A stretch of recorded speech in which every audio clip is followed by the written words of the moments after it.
Good evening, friends and companions. Welcome back to the tavern for more story time. Welcome in Matty, Capitan, Frost, Teresa, Erin, of course. The Jaeger is in as well. Captioning in DaVinci makes me want to gouge my eyes out with a rusty spoon. Well, it's pretty much like that in any platform that you don't have AI helping. Jaeger. There are a few. I'll send you a list of programs that'll help you do it for free, as well as ones you can pay for. Christy, hello. Mary Beth, hello. Good to see you. Welcome in. Grab your seats. Castle, important question for you. Who was looking, Matty? It could have been me or the lady. I usually have Matty up in a tab when I'm working, and so does the lady. Speaking of, let's get Matty a toot on the raid horn since he raided in. Here we go. 3, 2, 1.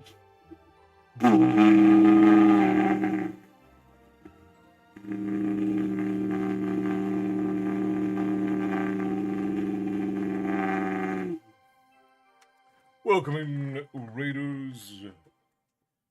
Grab your seats, fill your mugs. We are on Chapter 7 of Harry Potter and the Deathly Hallows. Well, I have a tab for you up right now, Matty, but obviously I'm not in there, but the tab is up. I got a plugin already installed. Does it? Well, then you don't need anything from me then. Ashley, hello, good evening. I hope your boy and Mateus are feeling well. Jessica, hello, good to see you. Welcome in.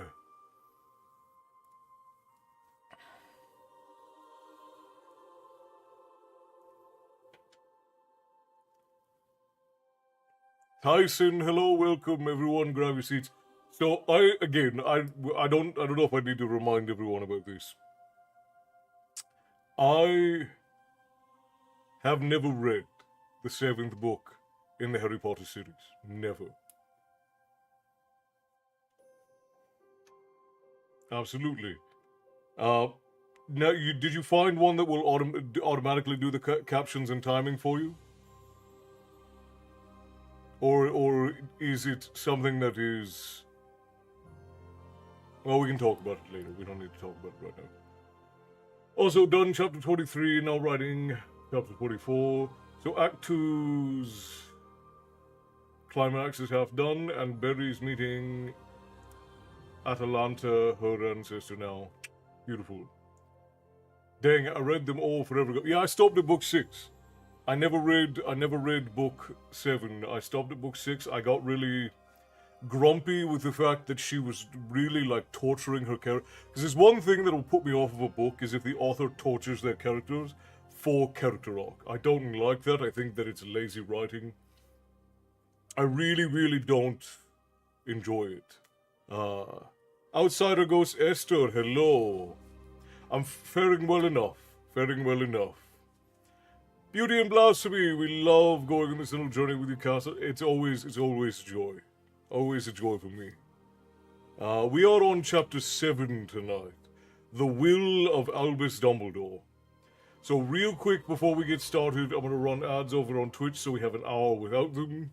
And then we are going to go directly into story time, friends. So let's go ahead and get that running. You alright over there, lovey? Don't choke on anything. The fight with Cronus is nuts, I would imagine.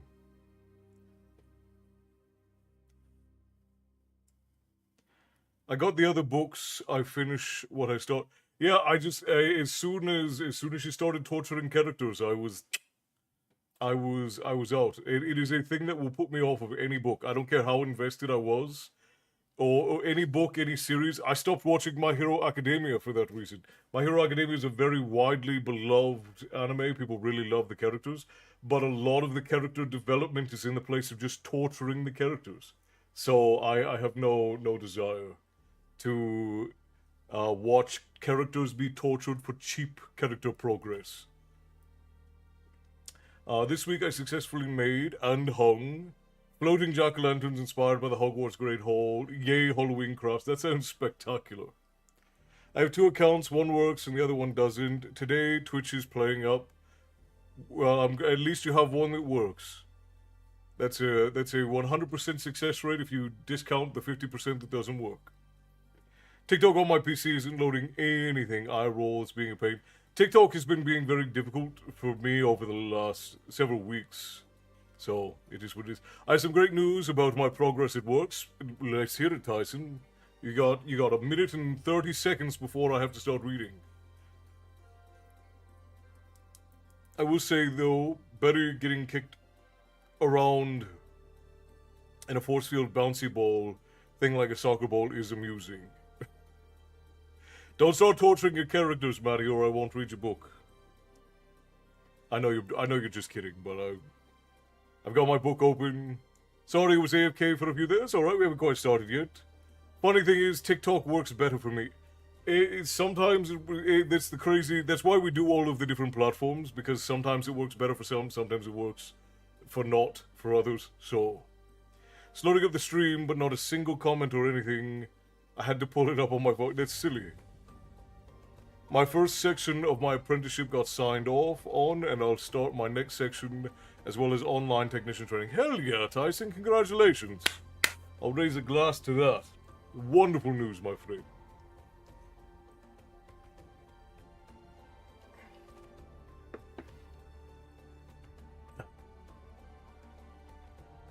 Matty is torturing his characters. Shh. Shame on you, Matty. Shame. Oh, shame. She got her genius backfired. Well, and I don't mean that characters shouldn't go through pain. I don't want anybody to hear something that I'm not saying. Your characters can go through pain, they can go through loss, they can even go through literal torture. But if at the end of the torture, the only thing that your character has is that they were tortured, and now suddenly magically their resolve is greatened because of it, that's really bad writing. And in book 6 of Harry Potter, that's more or less what happens, is that the characters just kind of go through this unnecessary pain or loss, and it's really only used as a way of like fridging them into the next motivation, whereas there's no character progress and growth in it. And it is a very simple nuance. It's a very easy thing to do incorrectly, and a lot of authors do it.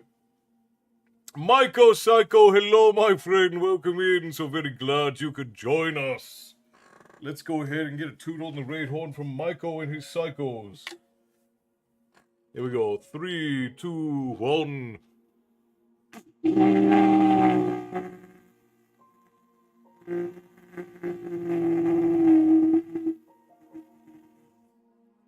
Welcome in, Raiders. So very glad you could join us. I don't do torture scenes well. I prefer using trauma specs. And again, like, any of these things can work. But if you just put your characters through unnecessary pain and then call it character growth, those things are not... It's not the same. It is not.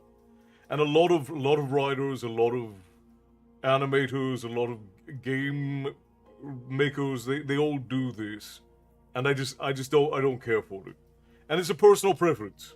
Some people don't mind it. Most people don't mind it. It happens a lot, Esther. It happens in... 2, this is the best I can do. That's alright, Michael. Good to see you, my friend. Glad you could drop in.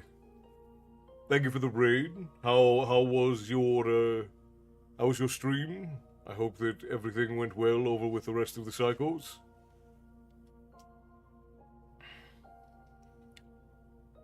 There's an awesome extra on the Bob's Burgers movie about the making of the movie and the show. You can feel so much Lauren Bouchard loves making Bob's. I've never seen the extras, but you can tell that they love making it. That is one of the very few shows you can tell that the people who make it really enjoy the process of making it. Got it to work on my PC, had to switch browsers though. That makes sense. That makes sense. Yeah. Bob's Burgers is one of those shows that when you watch it, you can feel that the creators love what they are making. And it's been a lot of hard work and long days. I feel my determination is finally being noticed. Hell yeah, Tyson. Keep persevering, my friend. You go places you never could have guessed.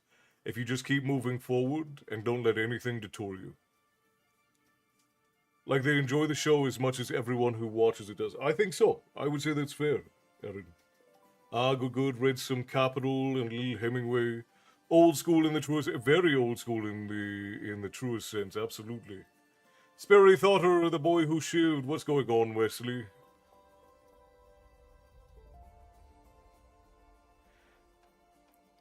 As a writer and an author, there is a huge difference between a character arc and a story arc. BDT. I also love Bob's Burger. Yeah, absolutely. There, well, we say as the foundations of a good story. A good story has to have at least one of three things to be a good story. It's nice if it has multiple, but it needs at least one. It either needs good character storytelling, which is character arcs. Or it needs good storytelling, which is plot, or it needs good backstory. It needs good world building. If you have one of those things, you can have a good book. But if you are lacking all of those things, it will inevitably be terrible. If you have multiple of those things, you get truly exceptional books. Bob says author, yes it does. I hope my love for my story comes through. We'll have to see when it's all done. Jared, hello, good to see you. Long time no see. I'm glad that you managed to drop in on us. Yeah, I get asked a lot when we talk about writing and storytelling, like what are the things that are required. Those are the three things. Your magic system doesn't really matter. The time period doesn't really matter. If you want a compelling story, it has to have one of those three pillars in it. And the more of those pillars that you can fit in, the better your book or story will be. You either have to have good character storytelling, which are character arcs. You have to have good plot, which is storytelling, which is the overall story has to be good and progress well. Or you have to have good backstory. You have to have good world building. And a story can thrive off of good world building. For instance, and this will be an unpopular opinion, but George R.R. Martin's books thrive off of the world building because the plots are nonsense and the character arcs are bad. He has a few good characters, but in general, the character arcs are not great. And the overall plot has a lot of contrived conveniences in order for it to progress. But because the world building is so spectacular, it doesn't really matter that those other two things aren't particularly good because the world building is great. No, I meant what I said, Adam. I don't know what that means. Unity of time, space, and character. In regards to what?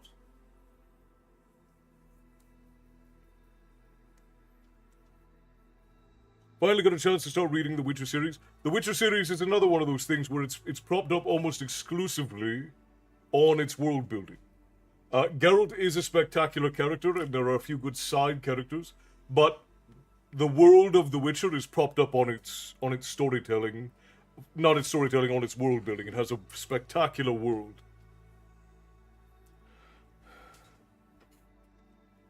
Those books almost need a color-coded... Oh, I'll be perfectly honest with you, I have no experience in screenwriting. My formal education is in literature and language, history, literature, language, and my personal education is in storytelling as a performance, as far as the way that traditional storytelling works. So plot is important, character and backstory are all very important. Right. The most powerful thing that you can have is a good plot, because good plot is the easiest thing to write, and it's the easiest way to entrench people in the story. So stories with good plot will almost always trump all of the other things, because a good plot will draw people in, keep them there, and carry them through to the end. Good characters will get people invested, and you can see where there are differences, right? Like you have the Hunger Games, for instance. The Hunger Games has a really good plot, but it has kind of dull world building and dull characters. So the characters are not overwhelmingly interesting, the world is not overwhelmingly interesting, but the plot is very good. So people are very invested in the plot. Whereas with Harry Potter, we have decent world building, it's okay, and we have really interesting characters, all except for the main character, who is just not very interesting. But look at how invested people are in the characters of Harry Potter. And I don't just mean the people, right? The houses are characters, and almost literally, because they're based on people. You have characters. And the character storytelling in Harry Potter is very good for everyone except for the main character.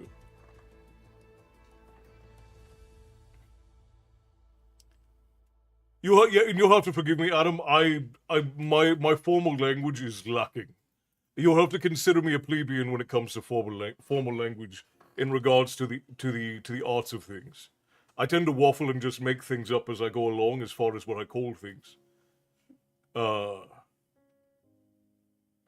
The Hunger Games was a series I could not get into at all. Right. And a lot of people didn't like it. I didn't particularly like the Hunger Games series because the characters were very boring. And I like interesting characters and good world building, and it just lacked on all of those things. I love these takes on books. I'm glad. Waffles are life. Yes, indeed. You make fantastic points. Well, thank you, Adam. I appreciate the back and forth. I love to talk about these things. Stories are very much my life, so I do enjoy the discussion. Bear! Did Bear drop in? I didn't see him. Hello, Bear! Good to see you, brother. The idea for the Hunger Games was a great idea. I just don't think it was portrayed very well. And I agree with that. But again, the problem was that the world was not very well fleshed out. It was all sort of ambiguous and relied very heavily on mystery, but the mystery wasn't terribly interesting. Especially when it was revealed, like, what parts of the mystery at the end. It just wasn't terribly interesting. This is where Squid Games fell apart too. Squid Games was really fascinating in season 1. Milo, hello, Azaxolotl, hello, welcome.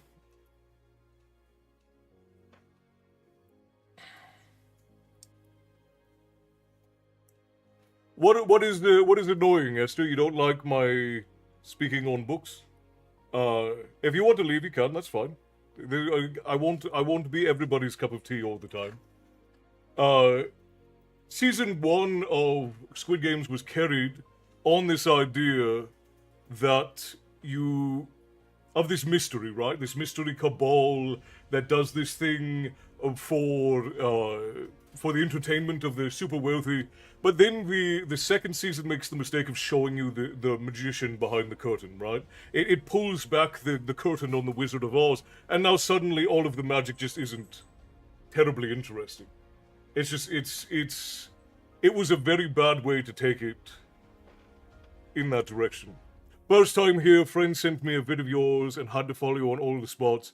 You're awesome to watch and listen to. Well, Ambrose Fox, thank you kindly. I'm so glad you enjoy being in the tavern. We're about to read Storytime. I got off on a bit of a tangent there, but I appreciate you tell your friend thank you from us, and I hope you'll enjoy Storytime while you're here.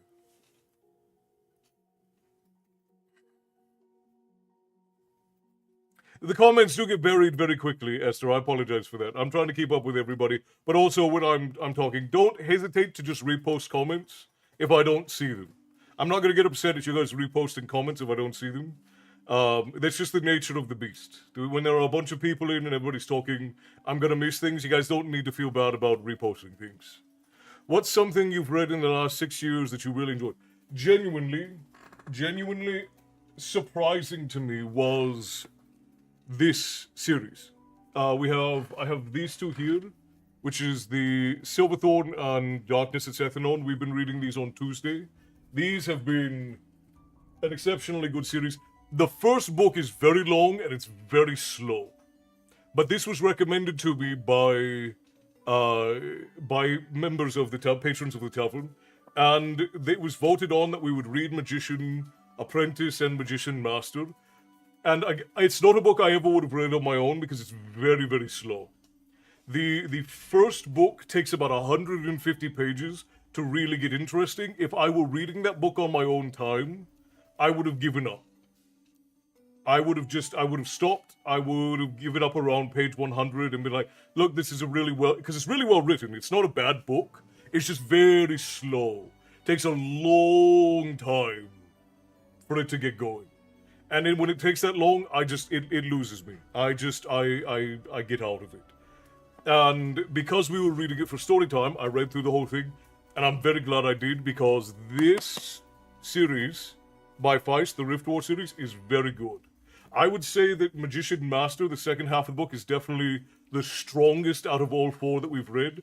This is a close second. Apprentice is third, and Darkness and Sethanon so far is fourth for me. But we'll see how that shapes out.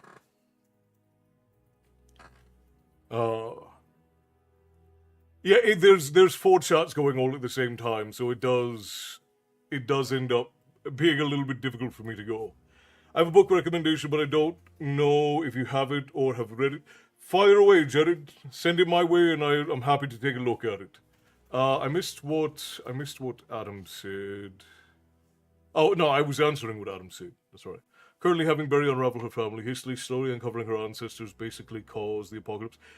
Well, that's a hell of a thing. The author of the book is Raymond E. Feist. So, yeah, Raymond E. Feist. And it's the Rift War saga. Apparently there are like 37 books in this series, but the base series, which is the Rift War series, is 7 books, I think.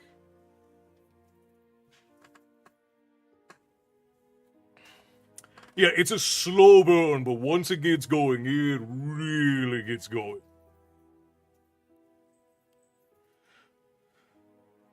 Another one that I really like. Here, let me go and grab it. Because this isn't one that I've read in the last 6 years. This is a very old one, but it's one of my favorites, and most people have never heard of it.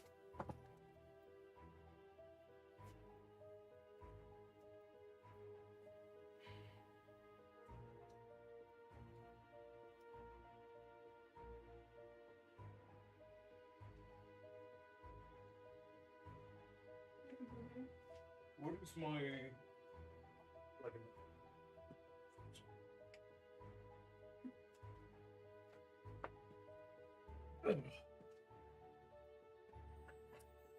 Dragon Knight series by Gordon R. Dixon. I have loved Gordon R. Dixon since I was a young man. His books are grossly underrated. Now, I won't say that he does particularly well on any of the 3. If you guys have book recommendations, please send them to me. Send them to me through messages because they will get lost in the line. You didn't miss much, Esther. You're good. We were just chatting. Tim, hello. The lady and I are working on it presently. It's on the roster of ones that are coming out. We wanted to film some of it a little bit more high quality, so there are extra scenes going into it. It's not just me sitting at a in the tavern. So it's taking a little bit longer than expected. I'll send it to you as soon as it's out, though. The book I recommend to anyone that I loved is called Sword of Kaigan by M.L. Wang. Or Wong. I think I've actually heard of this one. But I don't think I know I haven't read it.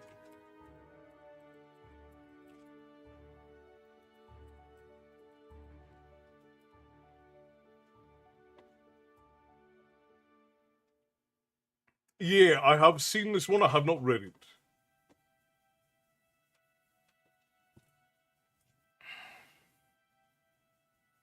Me and my brothers have an entire tier list of books we assembled and send people when they ask for Rex. We have one too. Reef! Hello! Good to see you. Welcome in. Good morning to you. It's evening for us. Okay, thanks for the recommendations. We'll submit a story soon for the contest. Spectacular. I look forward to reading what you've got, Adam. So I'm actually very excited about that. For any of you who don't know, we're having a writing contest for the tavern. These contests will be held every 6 weeks for all the way up until the end of next year, and then at the end of next year we are publishing a collection of books. Molly Sue, hello. Bethany, hello. We haven't started reading yet. I've been waffling for the last 30 minutes. We started talking about stories as soon as I got in here, and it really backed me into a corner. Can we send it? It'll be very difficult for me to judge and publish it in audio. It's going to be published in a book at the end if it wins. So that would make it difficult to publish. But if you want to send it in audio, I'll do my best.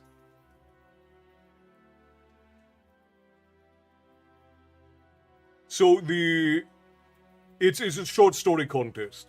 We're publishing a series of short stories that are on the theme. So we're giving a theme and a prompt each month. Every 6 weeks for the next 12 months. And then the winners of those prompts will be published in a Tavern Tales collection alongside a story written by the lady and I. One day, Wesley.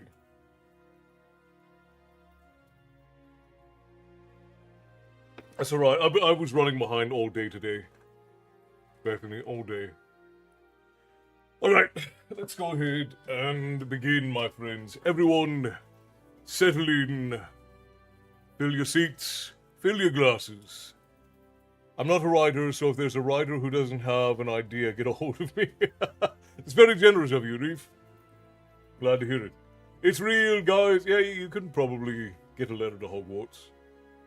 You probably just end up getting your organs stolen if you accept it, but you never know, you never know. Good night, Adam. Thanks for dropping in, my friend. The conversation was lovely. I'm so glad you could drop by. I'm a writer, just really lazy.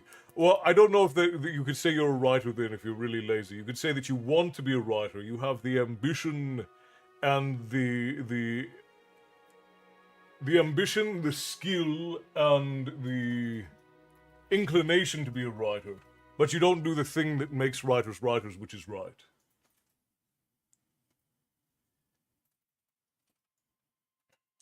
Okay, I misunderstood. I thought you at first...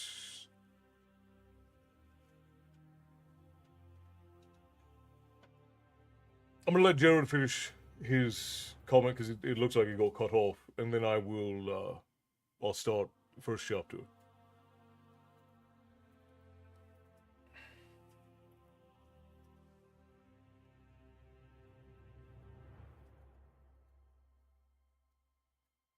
No, not full-length stories.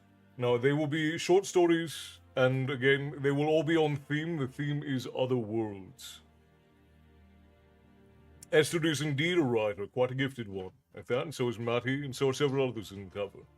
We have quite the creative bundle of bunches over there.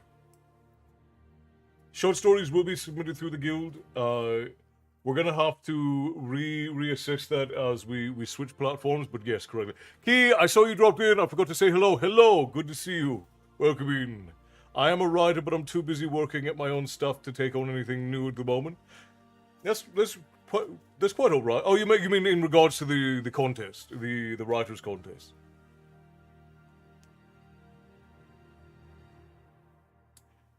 George R.R. Martin is an author, but once you stop writing, I would say you cease being a writer. A writer is someone who actively writes. At least I would argue. If you have published work, then you are an author, and he will remain an author. But once you stop writing, you're no longer a writer. At least that's how I look at it. Or when I am not writing, because I've written stories for decades, but for many, many years I didn't write, and in that time period I would not have called myself a writer because I wasn't writing in that time. But now I am writing again, so I would say that I am at least vaguely a writer. I wouldn't classify myself as someone who's an expert or someone who is writing anything worthwhile. But I am writing now on a regular basis, so I would say I'm a writer. I'm not a good writer. My creativity lies elsewhere. Well, we need variety, right? That's why we like the wife and I. She is a much better artist than I am, and I'm a little bit better at writing. Not significantly, but a little bit better at writing than she is. And I'm a terrible artist. So we all have our places where we are pretty good. I thought you were going to say a bundle of oddballs. We are a bundle of oddballs, that's for sure. If I can make a hole in my time, I'll see if I can squeeze a short story in. I would love to read it. Key, I would love to read it. Exactly, once your book is published, first book, you're an author, right. But to be a writer, you have to be in the act of writing, is what I would say. It's just like you wouldn't call yourself a martial artist if you hadn't done martial arts in 20 years, right? You wouldn't call yourself a race car driver if you hadn't driven a car in 15 years. One more question before we get into the story. I'm looking for a new book, maybe shorter fantasy. What should I look into? Uh, so you looking for like a shorter fantasy book? What sort of stuff do you currently like, Jared? I have a few recommendations I can give you.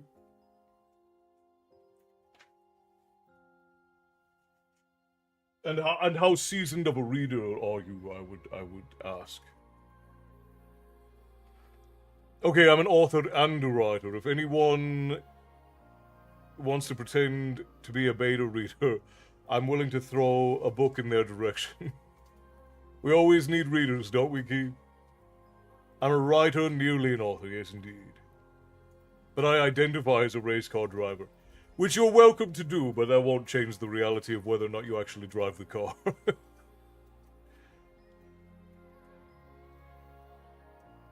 But do you understand the joke about Martin? Yes. Well, he's never going to finish that book. I don't. Anybody who's holding out for him to finish that book is definitely not going to. I identify as Hagrid. I identify as a spacer. As much as you all like. I identify as a swamp creature.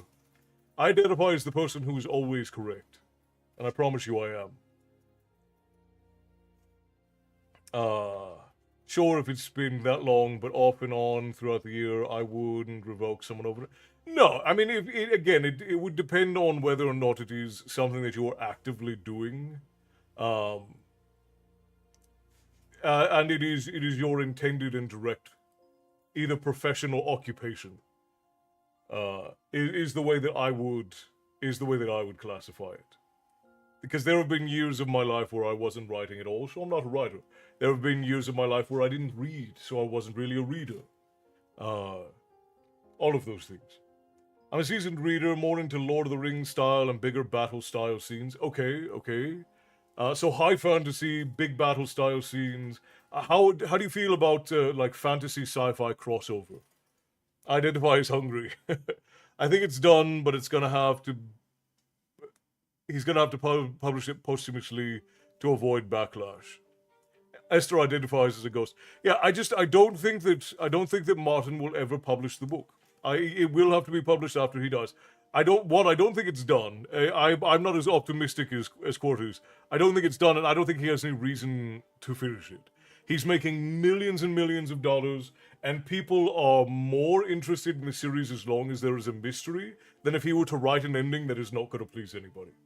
That's just the reality of it. Whatever he writes is not going to please even a fraction of the fan base of the work.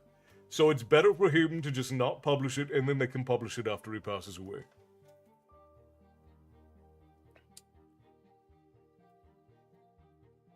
Oh yes, a writer needs readers dealing with cancer right now, so my main goal is to finish my series before I die. Of course, I don't plan to die, but I can't say it isn't a possibility. So I say it's a very optimistic way of looking at it. When you are facing your mortality, it is an incredibly difficult thing to do, to stay positive in the sense that you just keep living life until it's done. Because really, we're all only here for a limited amount of time. And to be real with yourself and say, well, I'm not going to let this thing that is trying to kill me also take the last bits of joy and purpose I have in my final days. So that's very noble, and that's very appropriate of you, I would say. And we will all keep you in our hearts as far as hoping and praying that you find what's the word that I'm looking for? Health and rejuvenation on the other side.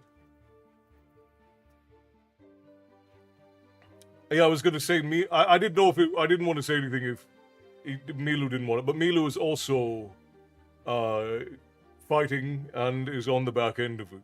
Plan for the worst, hope for the best, and expect something in between is the very leveled and best way to live life, my friend. Very best way.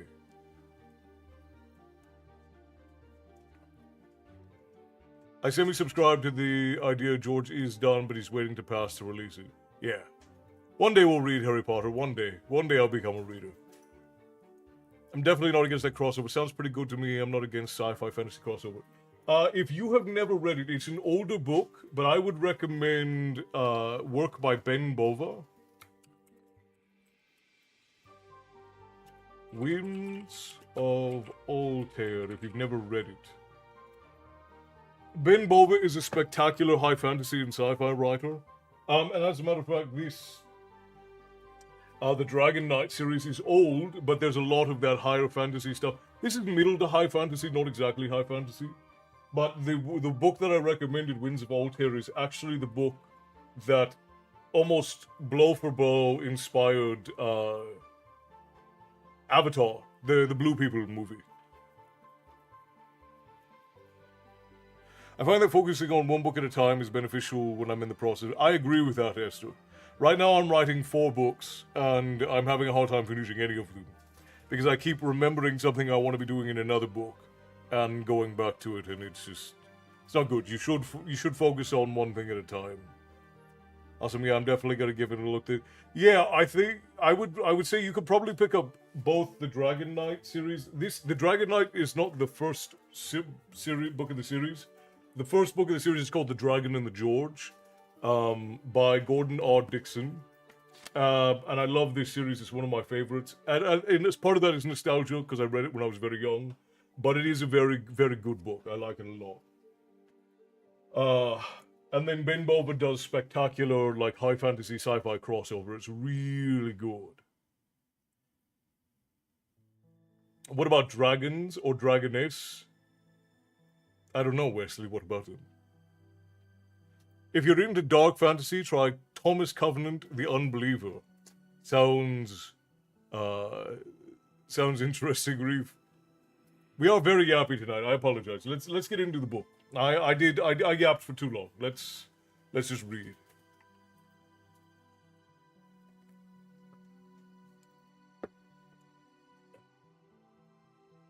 I'm gonna refill my tankard, and then we're gonna be on our way.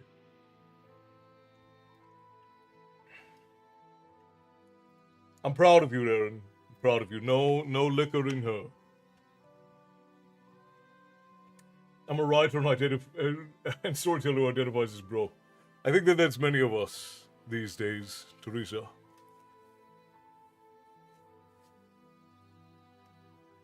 All right, I promise I enjoyed them, so we'll see what happens.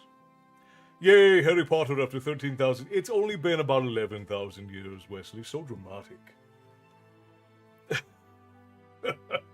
All right, here we go. Chapter 7, The Will of Albus Dumbledore. He was You know what? I was thinking about something. No, I'm just kidding. The Will of Albus Dumbledore.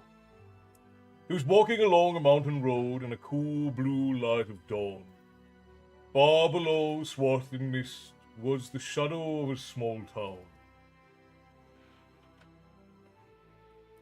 Was the man he sought down there, the man he needed so badly he could think of little else, the man who held the answer to his problem? Oi, wake up! Harry opened his eyes. He was lying again on the camp bed in Ron's dingy attic room. The sun had not yet risen, and the room was still shadowy. Pigwidgeon was asleep with his head under his tiny wing. The scar on Harry's forehead was prickling. You were mutton in your sleep. Was I? Yeah. Gregorovitch, you kept saying. Gregorovitch. Harry was not wearing his glasses. Ron's face appeared slightly bloated. Who's Gregorovitch? I don't know, do I? You were the one who was saying it. I enjoyed writing into the 3rd or 4th grade. We had free writing time, some weekly points. We could read our stories to the class when we were done. One day I was reading my story and the name of my main character kept changing. Point 1 for not proofreading. When my teacher, same teacher for both grades, said, just pick a name and stick with it already. Through adult eyes, I get that. Through 3rd and 4th grader eyes, I never tried writing again. It is very important that when you criticize children, you do it in a way that it's not going to bar them from trying again. And it's very difficult for a lot of people to do that. I'm sure I'll like it, as me and you seem to absolutely love the same style of stories. I hope so. And it has been some years since I read Winds of Voltaire, but I remember it being such a wonderful story and world. And it's a little bit darker than what I normally read, but I enjoyed it quite a bit. And Ben Bova is just a spectacular writer in any case. She was an amazing teacher otherwise. It's just proof that you can't be perfect at everything. Alright, where was I? Harry rubbed his forehead, thinking. He had a vague idea he had heard the name before, but he could not think where. I think Voldemort's looking for him. Poor bloke, said Ron fervently. Harry sat up, still rubbing his scar, now wide awake. He tried to remember exactly what he had seen in the dream. But all that came back was monotonous horizon and the outline of a little village cradled in a deep valley. I think he's abroad. Who? Grigorovich? Voldemort. I think he's somewhere abroad looking for Grigorovich. Didn't look like anywhere in Britain. You reckon you were seeing into his mind again? Ron sounded worried. Do me a favour, don't tell Hermione, said Harry.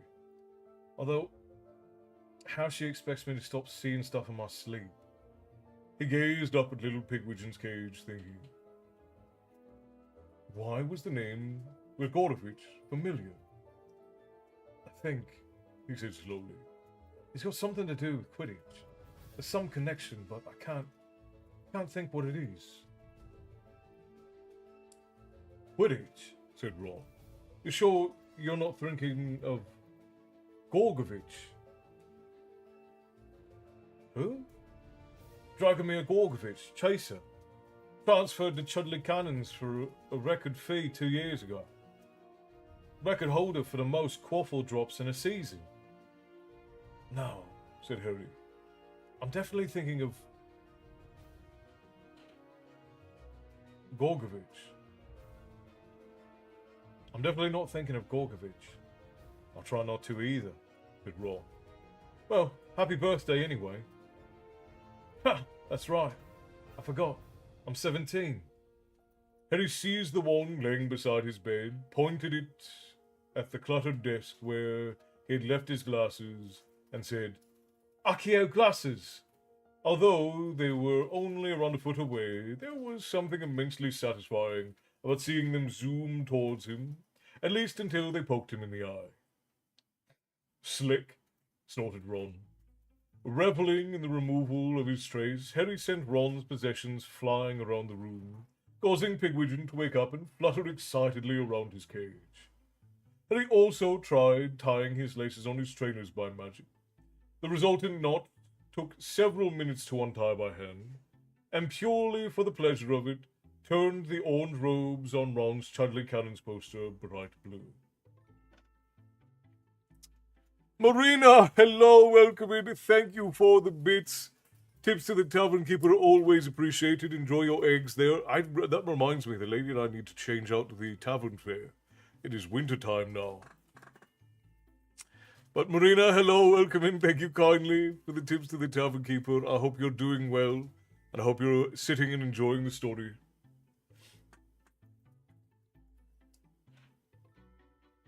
I'll do your flower by hand, though, Ron advised, Harry sniggering when Harry immediately checked it. Here's your present. Unwrap it up here. It's not for my mother's eyes. A book? Said Harry as he took the rectangle parcel. Bit of a departure from tradition, isn't it? This isn't your average book, said Ron.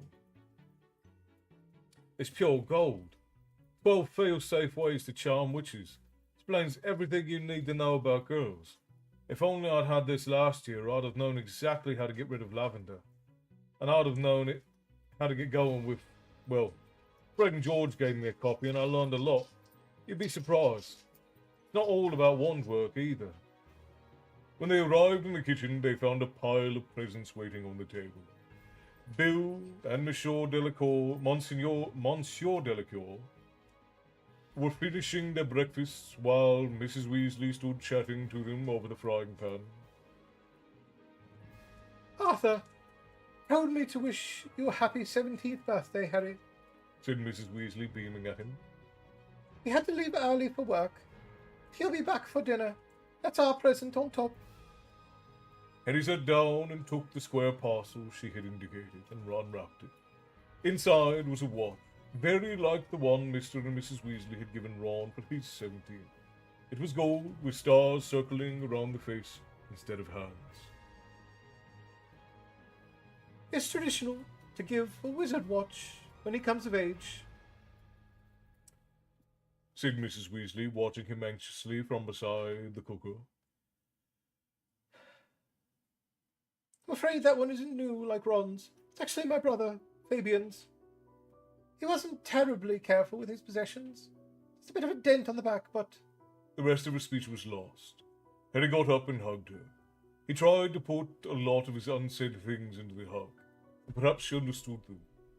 Because she patted his cheek clumsily when he released her, then waved her wand in a slightly random way, causing half a pack of bacon to flop out of the frying pan onto the floor. Happy birthday, Harry, said Hermione, hurrying into the kitchen and adding her own present to the top of the pile. It's not much, but I hope you like it. What did you get him? She added to Ron, who seemed not to hear her.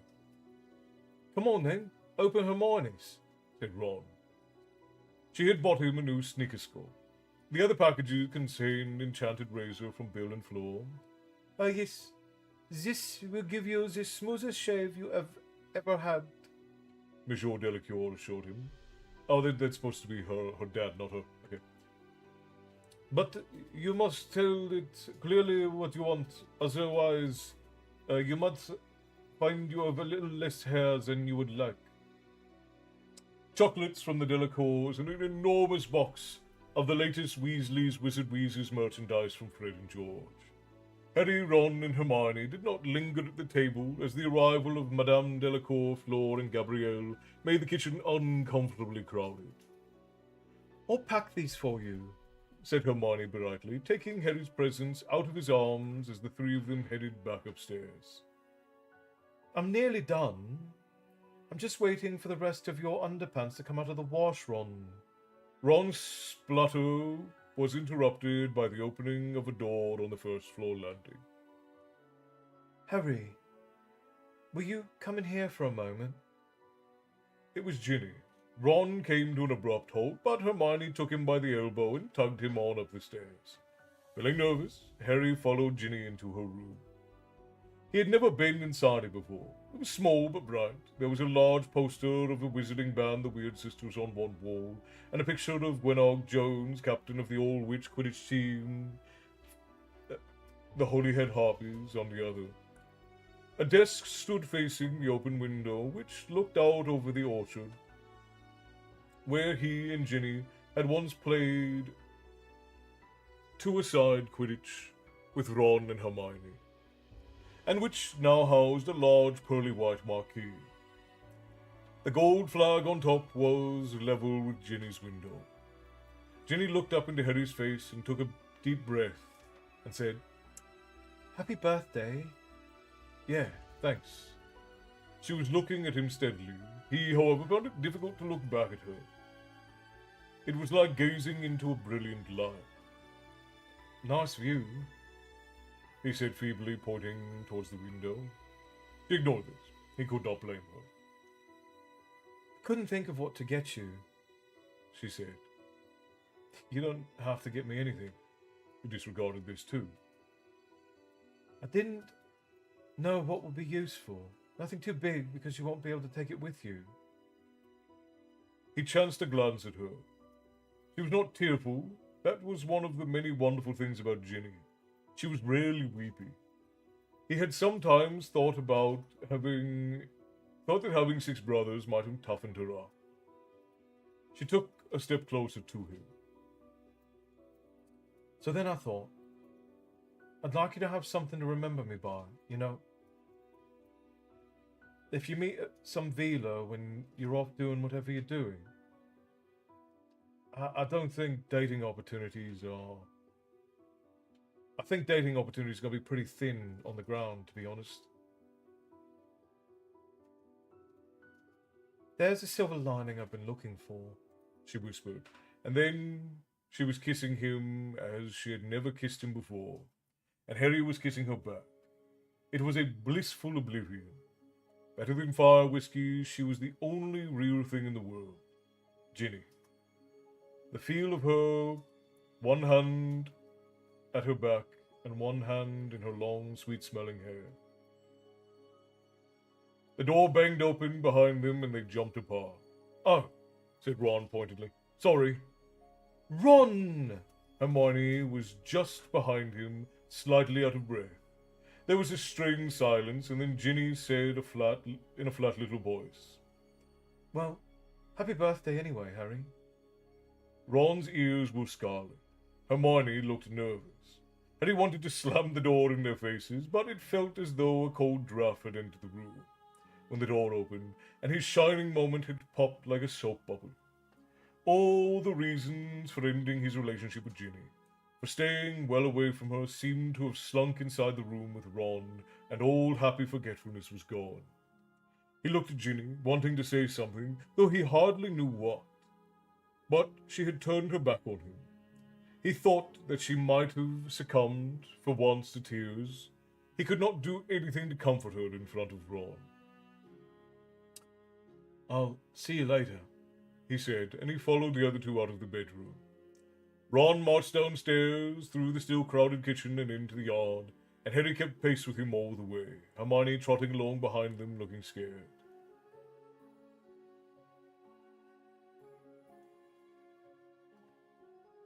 Once he reached the seclusion of the freshly mowed lawn, Ron rounded on Harry. "You ditched her! What are you doing messing around with her?" "I'm not messing around," said Harry as Hermione caught up with him. "Ron!" But Ron held up his hand to silence her. "She was really cut up when you ended it. So was I. You know why I stopped it. And it wasn't because I wanted to." "Yeah, but you go snogging her now, and she's just going to get her hopes up again." "She's not an idiot. She knows it can't happen. She's not expecting us to end up married or..." He said it. A vivid picture formed in Harry's mind of Ginny in a white dress, marrying a tall, faceless, and unpleasant stranger. In one spiraling moment, it seemed to hit him. Her future was free and unencumbered, whereas his, he could see nothing but Voldemort ahead. "If you keep groping her every chance you get, it won't happen again," said Harry harshly. The day was cloudless, but he felt as though the sun had gone in. "Okay?" Ron looked half resentful, half sheepish. He rocked back and forward on his feet for a moment, and then, "Right, then, well, that's... yeah." Ginny did not seek another one-to-one meeting with Harry for the rest of the day. Nor by any look or gesture did she show that they had shared more than a polite conversation in her room. Nevertheless, Charlie's arrival came as a relief to Harry. It provided a distraction. Watching Mrs. Weasley force Charlie into a chair, raise her one threatening knee, and announce that he was about to get a proper haircut. As Harry's birthday dinner would have stretched the Burrows kitchen to the breaking point, even before the arrival of Charlie, Lupin, Tonks, and Hagrid, several tables were placed end to end in the garden. Fred and George bewitched a number of purple lanterns and emblazoned a large number 17 to hang in the mid-air over the guests. Thanks to Mrs. Weasley's ministrations, George's wound was neat and clean, but Harry was not yet used to the dark hole in the side of his head, despite the twins' many jokes about it. Hermione made purple and gold streamers erupt from the end of her wand and draped themselves artistically over the trees and bushes. "Nice," said Ron, who was as with one final flourish of her wand, Hermione turned the leaves of the crabapple tree gold. You really got an eye for that sort of thing. Thank you, Ron, said Hermione, looking both pleased and a little confused. Harry turned away, smiling to himself. He had a funny notion that he would find a chapter on compliments when he found time to peruse his copy of 12 Fail-Safe Ways to Charm Witches. He caught Ginny's eye and grinned at her before remembering his promise to Ron, and hurriedly striking up a conversation with Monsieur Delacour.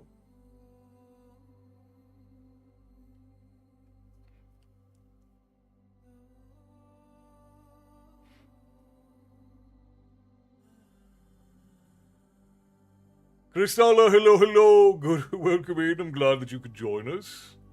Settle in. All right. Welcome, welcome, welcome, everybody. Everyone who came in while my head was down, welcome. So very glad you could join us. Fill a drink.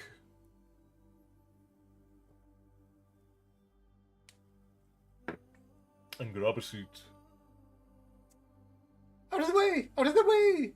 Sang Mrs. Weasley, coming through the gate with what appeared to be a giant beach ball-sized snitch floating in front of her. Seconds later, Harry realized that it was his birthday cake, which Mrs. Weasley was suspending with her wand, rather than risk carrying it over the uneven ground. When the cake had finally landed in the middle of the table, Harry said, "That looks amazing, Mrs. Weasley." Oh, it's nothing, dear, she said fondly over her shoulder. Ron gave Harry a thumbs up and mouthed, "Come on." By 7 o'clock, all the guests had arrived, led into the house by Fred and George, who had waited for them at the end of the lane. Hagrid had honoured the occasion by wearing his best and horrible brown Harry suit. Although Lupin smiled as he shook Harry's hand, Harry thought he looked rather unhappy. It was all very odd. Tonks beside him looked simply radiant. "Happy birthday, Harry," she said, hugging him tightly. 17, huh? Said Hagrid as he accepted a bucket-sized glass of wine from Fred.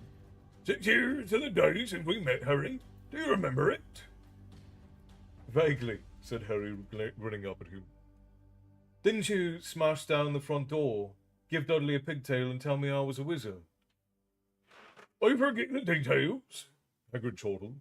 All right, Ron, Hermione. We're fine, she said. How are you? Oh, not bad. Been busy. We got some newborn unicorns. I'll show you when you get back. Harry avoided Ron and Hermione's gazes as Hagrid rummaged in his pockets. Here, Harry. Couldn't think of what to get you, but then I remembered this. He pulled out a small, slightly furry drawstring pouch with a long string, evidently intended to be worn around the neck. Moleskin. Hide anything in there, and no one but the owner can get it out. They're a rare item, then. Thanks, Hagrid. It's nothing, said Hagrid with a wave of a dustbin-sized hand. And there's Charlie. Always liked him. Hey, Charlie!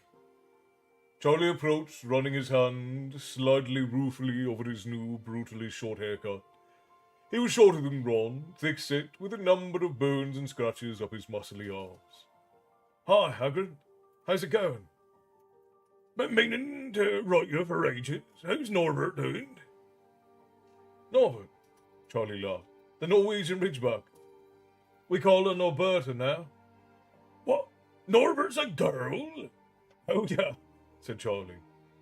How can you tell? Asked Hermione. They're a lot more vicious. That's true in real life, too, in case you guys are wondering. Greetings, storyteller. Glad to make it here. Wes, hello. I'm so very glad that you could join us. Settle in, grab a seat, fill a drink. So very glad that you could join us. For anyone who is new, I am Castle, this is my tavern, and here we talk about myth and lore and tales of yore, and every now and again I read you all a bedtime story. This is a tavern at the end of the world where all stories eventually come to rest, and you found your way here because you sought a story. Settle in, fill a tankard. It is in fact story time. Good night, Kayla. Rest well. I'm sorry I didn't see you when you came in. But have a good night, sleep well, and make sure you properly rest. Fire Deck, thank you for the rose. Tips to the tavern keeper, always appreciated. Thank you kindly, my friend.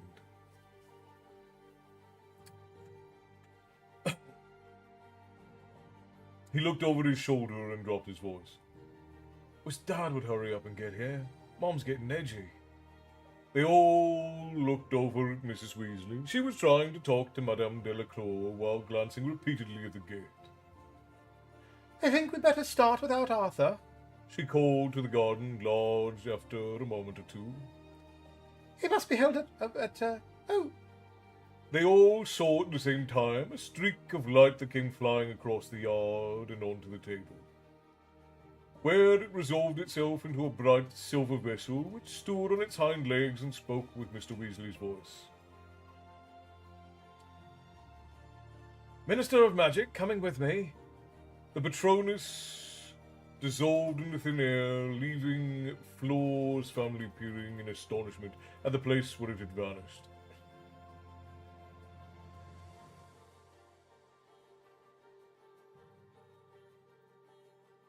We shouldn't be here, said Lupin at once. Harry, I'm very sorry. I'll explain another time. He seized Tonks' wrist and pulled her away. They reached the fence, climbed over it, and vanished from sight. Mrs. Weasley looked bewildered. the minister, but why? I don't understand. But there was no time to discuss the matter.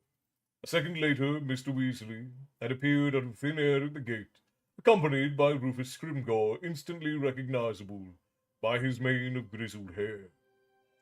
The two newcomers marched across the yard towards the garden and the lantern-lit table, where everybody sat in silence, watching them draw closer. As Scrimgeour came within range of the lantern light, Harry saw that he looked much older than the last time they had met, scraggy and grim. Sorry to intrude, said Scrimgeour, as he limped to a halt before the table. Especially as I can see that I am gate-crashing a party. His eyes lingered for a moment on the giant snitch cake. Many happy returns. Thanks, said Harry. I require a private word with you, Scrimgeour went on. Oh, sir, Mr. Ronald Weasley and Miss Hermione Granger. Us? Said Ron, sounding surprised.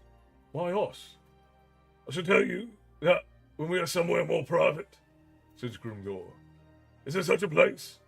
He demanded of Mr. Weasley. Yes, of course, said Mr. Weasley, who looked nervous. The sitting room. Why don't you use that?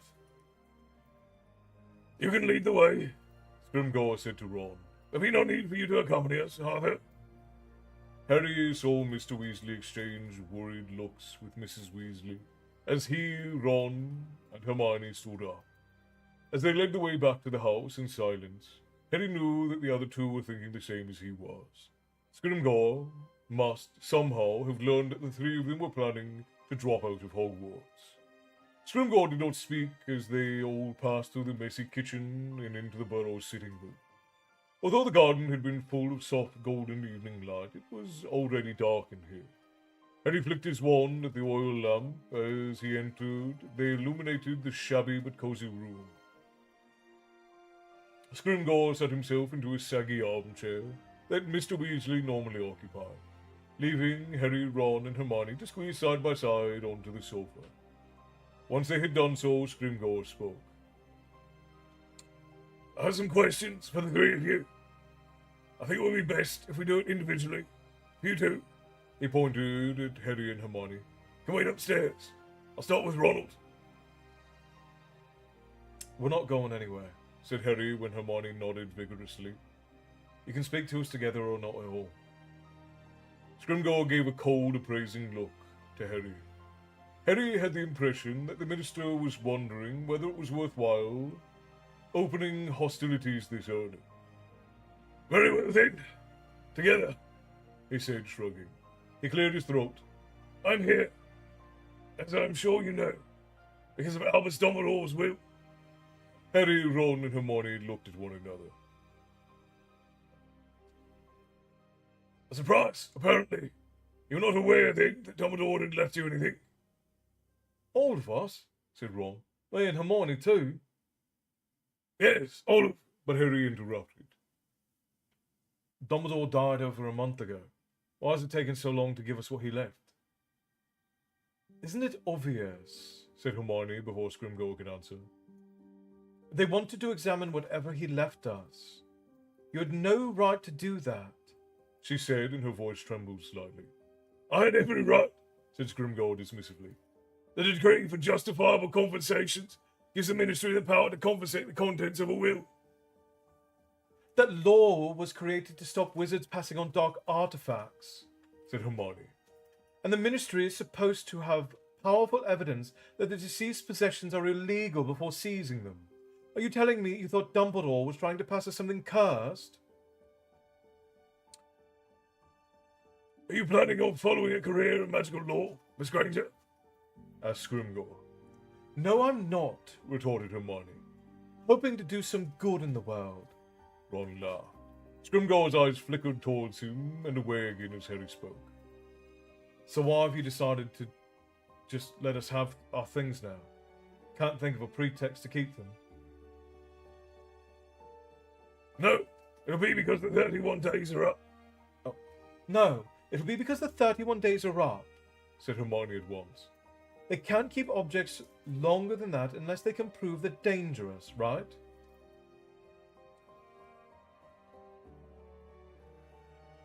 Would you say that you were close to Dumbledore, Ronald?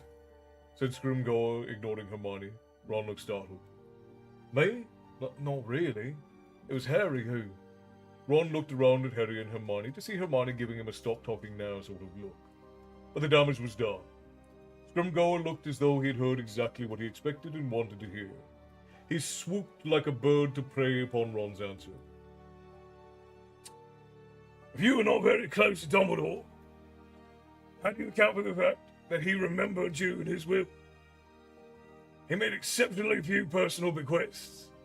The vast majority of possessions, his private library, magical instruments, and other personal effects were left to Hogwarts. Why do you think you were singled out? I don't know, said Ron. When I say we weren't close, I mean I think he liked me. You're being modest, Ron, said Hermione. Dumbledore was very fond of you. This was stretching the truth to a breaking point, as far as Harry knew. Ron and Dumbledore had never been alone together, and direct contact between them had been negligible. However, Scrimgeour did not seem to be listening. He put his hand inside of his cloak and drew out a drawstring pouch much larger than the one Hagrid had given Harry. From it, he removed a scroll of parchment, which he unrolled and read aloud.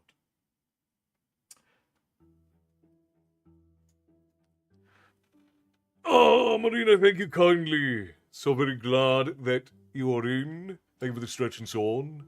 Greetings, sorry for the long delay. I'm falling asleep. It's 10:30. That's all right, Wes. I hope that you're resting well.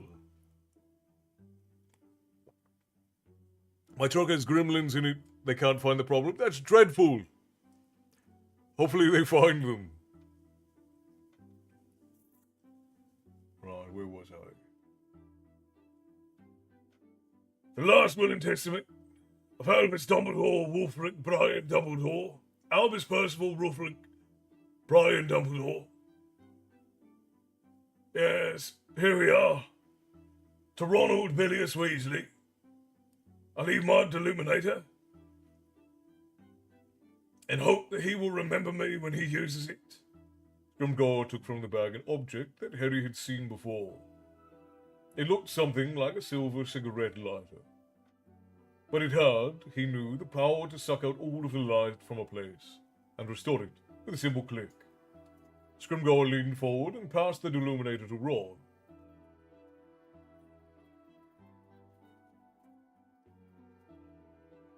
Who took it and turned it over in his fingers, looking stunned. That's a valuable object, Scrimgeour said, watching Ron. May even be unique. Certainly it is of Dumbledore's own design. Why would he have left you an item so rare? Ron shook his head, bewildered. Dumbledore must have taught thousands of students, Scrimgeour persevered. They're the only ones he remembered in his will, you three. Why is that? To what use did he think you would put this illuminator, Mr. Weasley? Put out lights, I suppose, mumbled Ron. What else could I do with it? Evidently Scrimgeour had no suggestions. After squinting at Ron for a moment or two, he turned back to Dumbledore's will. To Miss Hermione Jane Granger, I leave my copy of the Tale of Beetle the Bard, and the hope that she will find it entertaining and instructive. Scrimgeour pulled out of the bag a small book that looked as ancient as the copy of Secrets of Darkest Arts upstairs. Its binding was stained and peeling in places. Hermione took it from Scrimgeour without a word. She held the book in her lap and gazed at it. Harry saw that the title was in runes. He had never learned to read them. As he looked, a tear splashed onto the embossed symbol. Why do you think Dumbledore left you that book, Miss Granger? He knew I liked books, she said, in a thick voice, mopping her eyes with her sleeve. But why that particular book? I don't know. He must have thought I'd enjoy it. Did you ever discuss codes? Or any means of passing secret messages with Dumbledore? No, I didn't, said Hermione, still wiping her eyes on her sleeve. And if the Ministry hasn't found any codes in this book in 31 days, I doubt that I will. She suppressed a sob. They were wedged together so tightly that Ron had difficulty extracting his arm to put it around Hermione's shoulder. Scrimgeour turned back to the will. To Harry James Potter, he read, and Harry's insides contracted with a sudden excitement. I leave the first snitch he ever caught in his first Quidditch match at Hogwarts. As a reminder of the rewards of perseverance and skill. As Scrimgeour pulled out the tiny walnut-sized golden ball, its silver wings fluttered rather feebly. Harry could not help feeling a definite sense of anticlimax. Why did Dumbledore leave you this snitch? Asked Scrimgeour. No idea, said Harry. For the reasons you just read out, I suppose. To remind me what you can get if you persevere, and whatever it was. You think this is a mere symbolic keepsake, then? I suppose so, said Harry. What else could it be? I'm asking the questions, said Scrimgeour, shifting his chair a little closer to the sofa. Dusk was really falling outside now. The marquee beyond the window towered ghostly white over the hedge. I noticed that your birthday cake is in the shape of a snitch, Scrimgeour said to Harry. Why is that? Hermione laughed derisively. Oh, it can't be a reference to the fact that Harry's a great seeker. That's way too obvious, she said. There must be a secret message from Dumbledore hidden in that icing.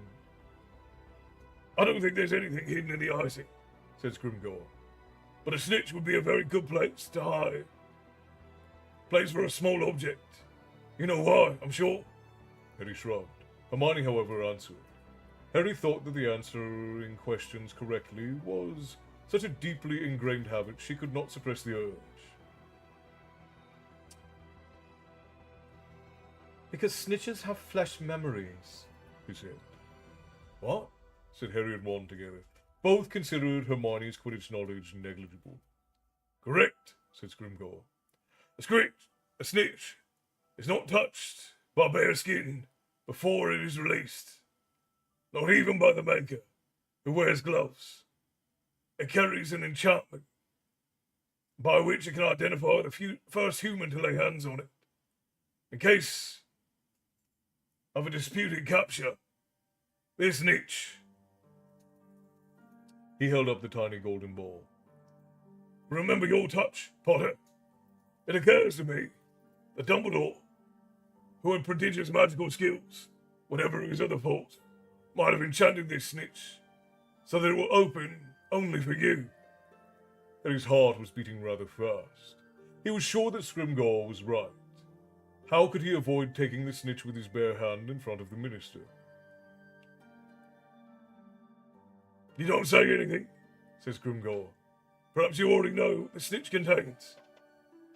"No," said Harry, still wondering how he could appear to touch the snitch without really doing so. If only he knew legilimency, really knew it, and could read Hermione's mind, he could practically hear her brain whirring beside him. "Take it," said Scrimgeour quietly.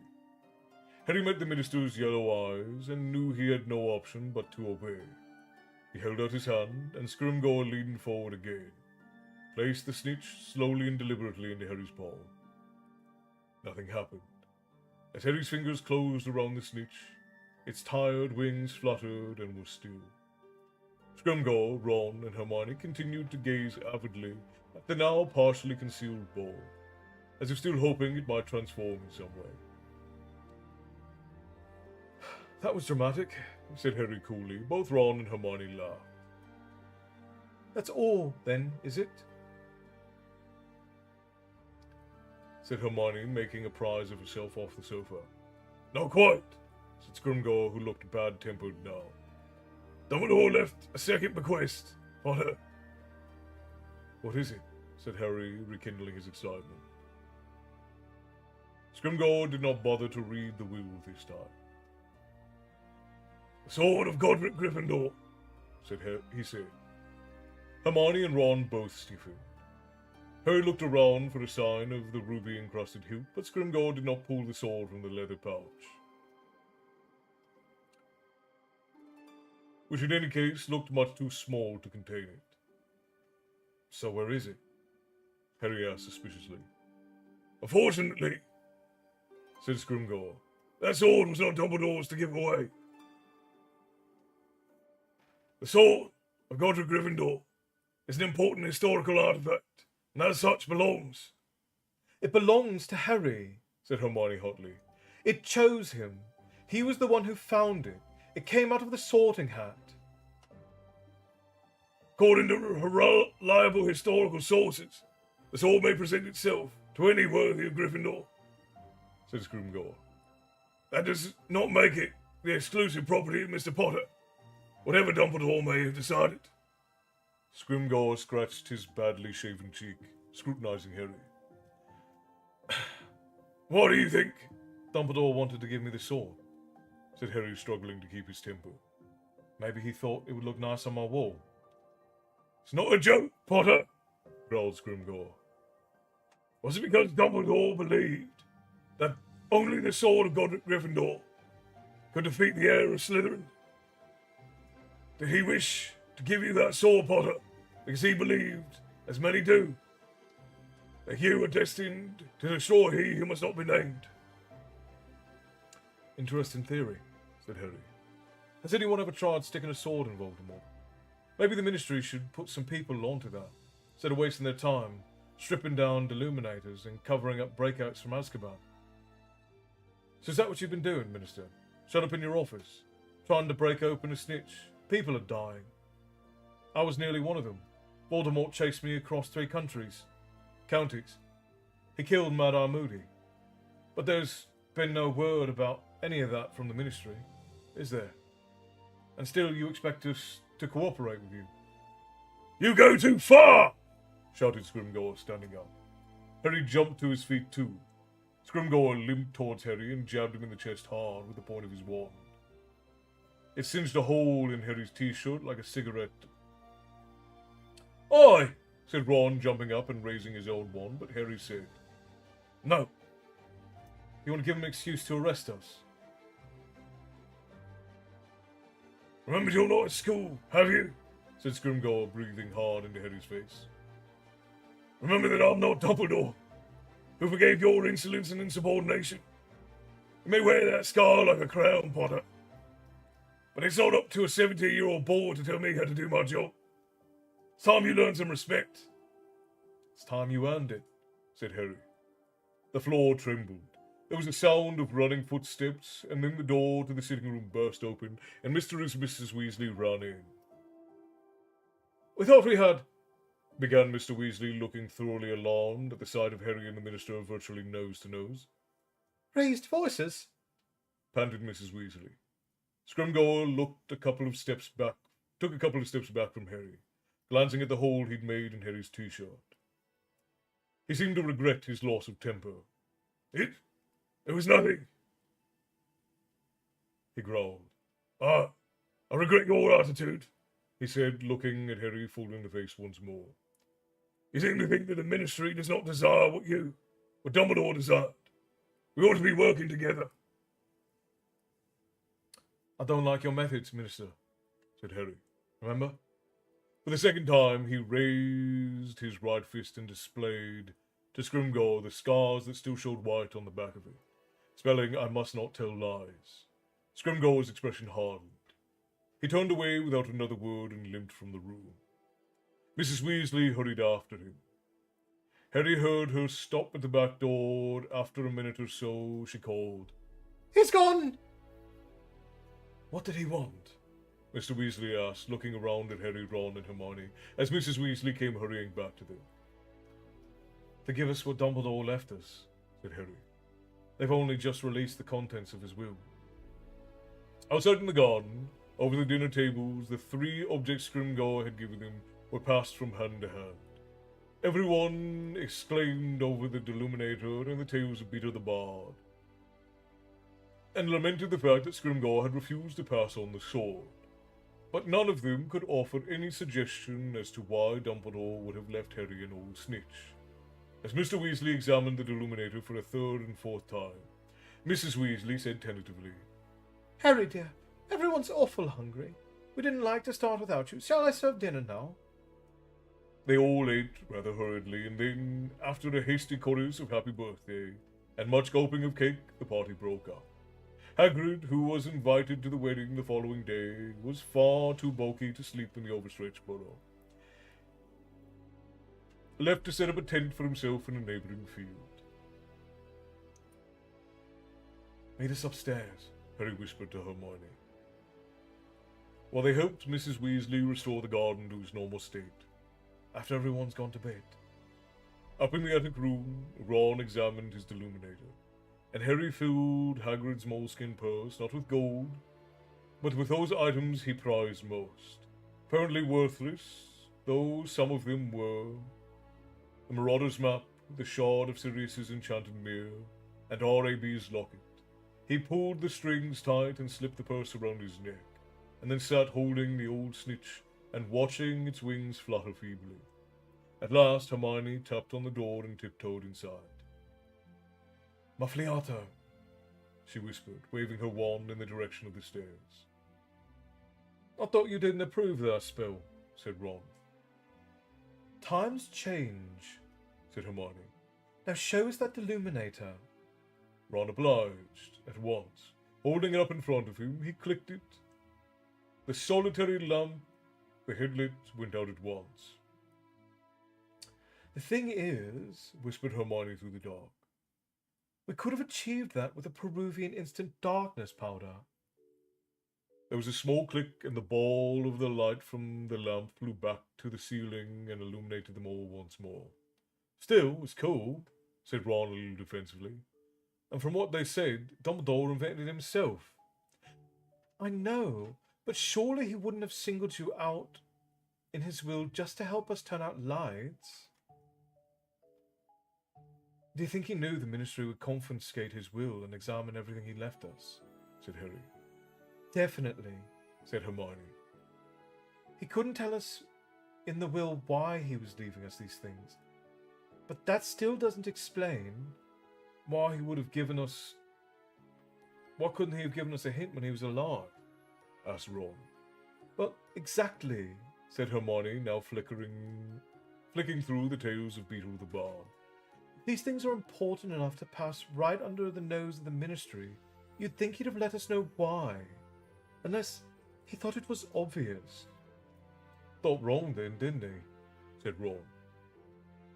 I've always said he was mental, brilliant and everything, but cracked. Leaving Harry an old snitch. What the hell was that about? I have no idea, said Hermione. When Scrimgeour made you take it, Harry, I was so sure that something was going to happen.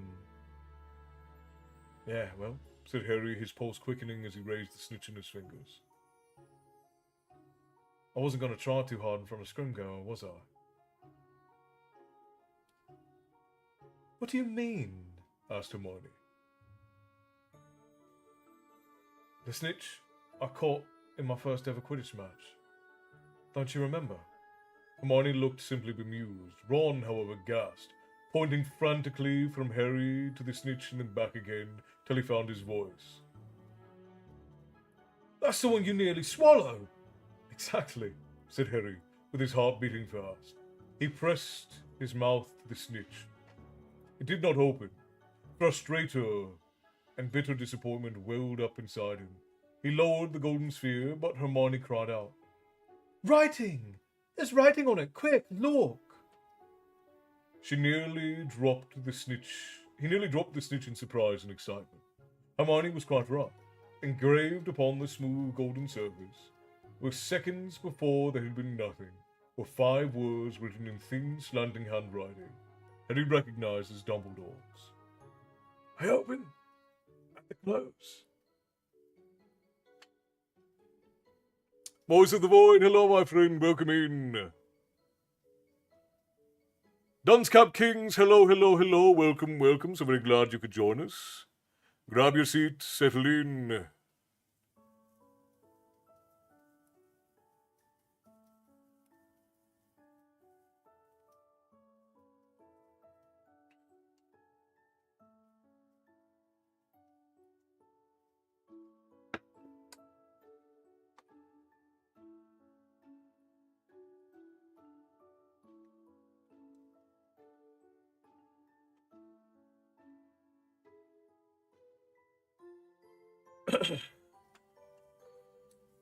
He had barely read them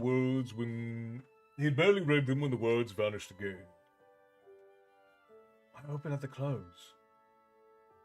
What's that supposed to mean? Hermione and Ron shook their heads, looking blankly. I open at the close. At the close. I open at the close. But no matter how often they repeated the words, with many different inflections, they were unable to wring any more meaning from them. And the sword, said Ron finally, when they had at last abandoned their attempts to divine meaning from the snitch's inscriptions. Why did he want you to have the sword? And why couldn't he have just told me? Harry said quietly. I was there. It was right there on the wall in his office during all our talks last year. He wanted me to have it. Why didn't he just give it to me then? He felt as though he were sitting in an examination with a question he ought to have been able to answer, right in front of you, his brain slow and unresponsive. Was there something he had missed in the long talks with Dumbledore last year? Ought he know what it all meant? Had Dumbledore expected him to understand?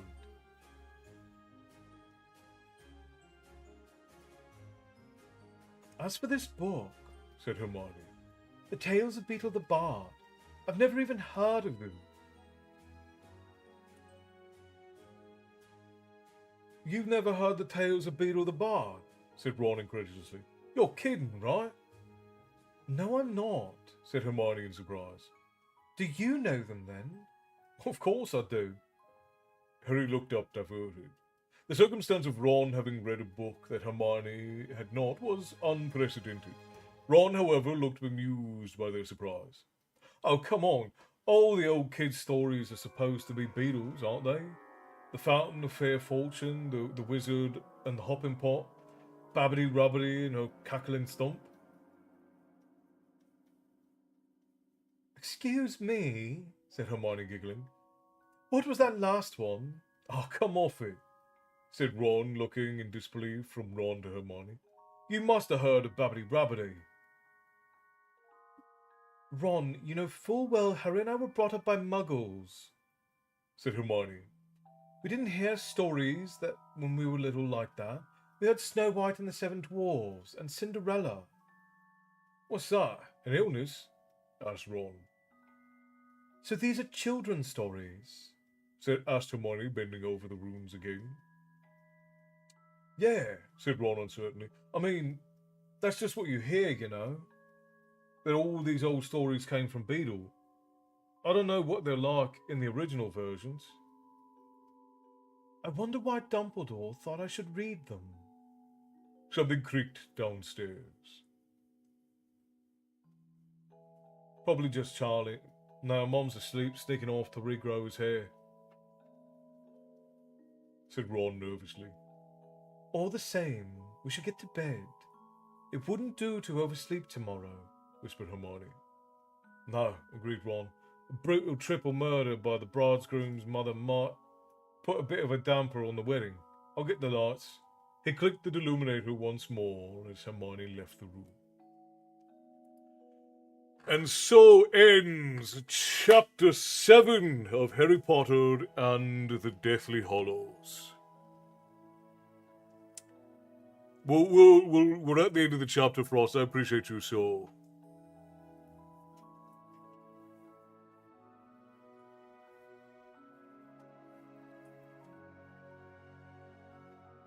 We'll run ads real quick and then we'll decide what we're gonna do. I think we might actually end up here for the evening. We might do some songs and end up one chapter because I do have a bunch of other things I need to get done for the night. So we'll see. I'm gonna check the link to this chapter here. It's 93.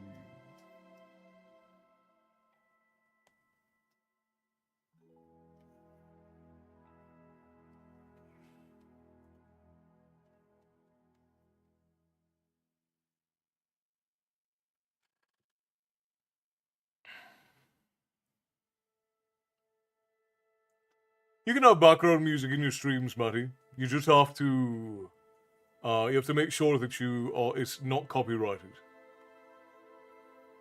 And outside of that, if you use copyrighted music, you just have to take down the VODs afterwards. Fantastic. I very much appreciate your rendition. I should really reread Harry Potter. I'm glad you enjoyed it, Adam. I'm glad you enjoyed it. I do my best to make sure that I let the magic come out. Well, they may have found the leak. I have to wait till tomorrow to see if my company wants to have it fixed here. Wonderful. That's always spectacular, Marina. I really want to get past everything at the borough. Not because I'm bored, but because it's sad. See, there have been quite a few of the tavern folks, Bethany especially, who've said that the next, 3 chapters from the one we just read, the next 3 chapters are... Well, growing up, we learn how to sing and tell stories. My family is a very old family of storytellers. My grandfather was the one who raised me, and Marina, thank you for the 1,000 bits again. Tips to the tavern keeper, always appreciated, love. Thank you kindly. I appreciate you. Enjoy more of your eggs there. My family are traditional storytellers. We have a long tradition of storytelling that goes back well over 100 generations, and we learn how to do this when we're young. I put a little bit more effort into it than some because when I moved to the United States, I got teased quite a bit for my accent because our family's accent is weird. We're Nordic. My family are Norwegian and Southern Irish. We come from the Cork, Limerick, Wicklow area. I try not to give too much specificity because people have tried to harass my family. So we have a bit of an odd accent, and I got made fun of when I started university for sounding weird.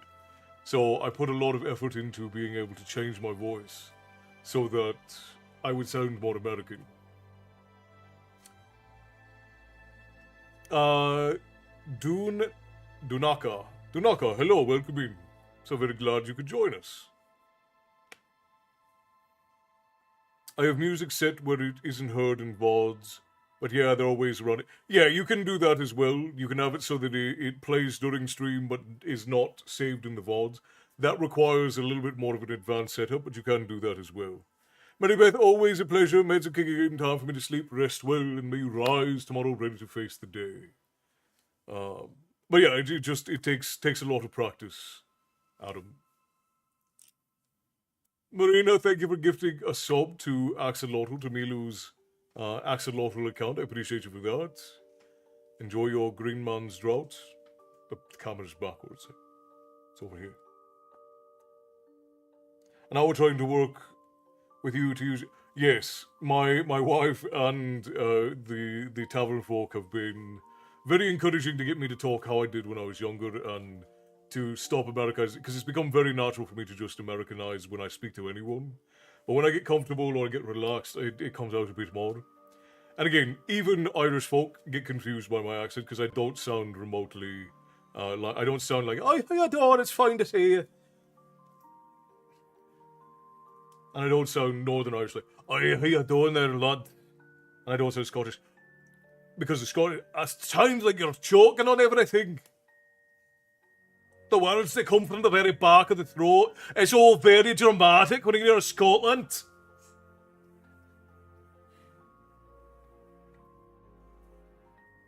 Told my daughter I would love to hear you read a story.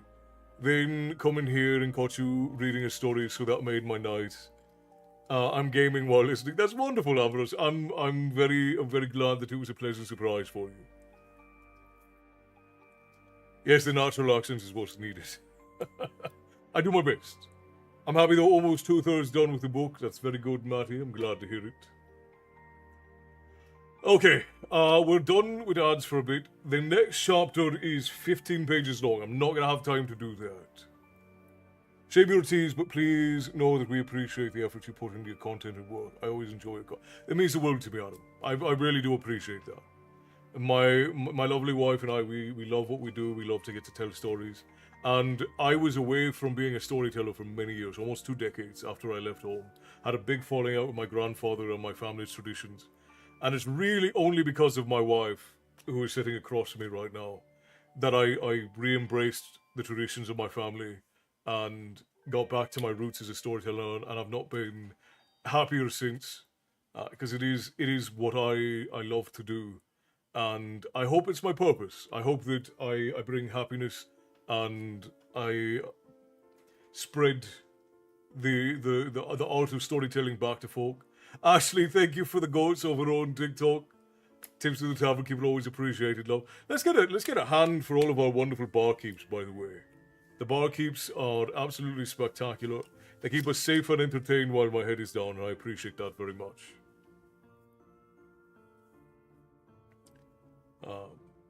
But yeah, we feel like it's a privilege to get to do what we do, and right now the tavern is growing at an astronomical rate, and we're very blessed for that. We appreciate all of you that share the things and enjoy the things and all of that. It means the world to us. And all of you that volunteered, I say the barkeeps, but that's like Frost and Matty and Captain Hoodie and Ashley and Bear and all of the folks with the swords next to their names. They greet the other folk as they come in, and all of you who are regulars who come in all the time. All of the sharing and liking and engaging with what we do, it's because of all of you that we get to do this. And we appreciate it quite a bit. Going to post your link in my Discord so people can come and find you. I know a lot of them will enjoy your videos. That means the world, Ambrose. Thank you kindly for that. I really do hope that what we do brings joy to people. I know some people do find me to be a bit contrarian because I'm very passionate about my stance on what makes good stories and why they are important.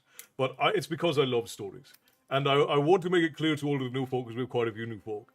Even if I say that a story is bad, I'm never saying that you shouldn't enjoy it. I think we should have a standard for stories, but that doesn't mean you can't enjoy bad ones. What you enjoy is what you enjoy. You should always be allowed to enjoy whatever you want. But we also have to have a realistic conversation with ourselves about what is good and have an objective standard for what is good. And we can not like things that are good and we can like things that are bad. But we should still have that standard for what is good and what makes things good. And just separate our feelings from the quality of it. Because there are plenty of stories I love that are bad. There are plenty of shows and games and books and songs that I like that are terrible. I think that Weird Al Yankovic is a wonderful musician, but he makes very bad music. And he would probably agree with that. His music is terrible, as far as just like on the scale of good music. But he is a wonderful and creative and hilarious man. And even though a lot of his music is bad on an objective scale, it's very fun, it's very engaging, it's very interesting. Some people find it grating and terrible, but for a lot of people, they find it very wonderful. I love it. So it is what it is. Also, it's having a minor antagonist for a single chapter. Okay, it depends on how you handle it, Matty. Roots don't die; they only grow deeper and deeper. Restwell Castle and others love the blessings as always. Love and blessings as always. Thank you, Adam. I appreciate you, my friend. We look forward to seeing you again. The lady of the tavern will be on Sunday for story time, and I'll be back on Tuesday. It's always an absolute pleasure to have new folk start finding their way. I've seen you in the comments, but new folk finding their way in for story time. It means the world to us. It has been a wonderful time in the tavern over the years. It really has. It's been an absolute privilege for the lady and I to get to do what we do, and we love all of you who can't bring such love and passion into what we do that meets ours, because what we do, it can't be. Ambrose, thank you for the follow over on Twitch as well. I appreciate you. If it weren't for folks like you who love what we do, we wouldn't get to do what we do. Storytellers are decided by the people, not by the stories or the teller. When the people love the storyteller, and when you decide that we are your storyteller, that is what makes a storyteller. We need parity in this world, and we can tell his parody, Ari. Yeah, exactly. Absolutely, Bethany. I wish I had discovered this tavern sooner. You discovered it exactly when you meant to, my friend. The doors opened when you needed the tavern the most. Songs then, Danny Boy or Sick Note, please. Yeah, we did Sick Note a little while back, so let's do Danny Boy. We can do Danny Boy, and then let's have the lady pick the second song for the night, and we'll finish up that way. What is this? We're gonna sing Danny Boy. What's the second song we should sing, my love?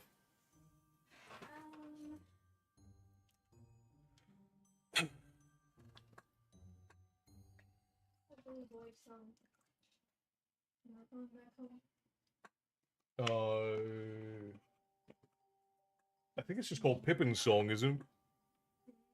From the sky, on the wind I heard a sigh, and the snowflakes covered my fallen brothers. Last goodbye. Yeah. We haven't sung Hoist the Colours recently, Bethany. Alright, so let's do that then. We'll do Danny Boy, we'll do The Last Goodbye, and we'll do Hoist the Colours. Those will be our 3 songs for the evening. And again, for anyone who's new, who's not been here before, at the end of story time, sometimes in the middle, we'll take a break and we'll sing some songs. We sing them together. So if you're here, you're singing with us. Because that's what happens in the tavern, that's what happens in the pub. We sing songs together. So if you know the words, you gotta sing along.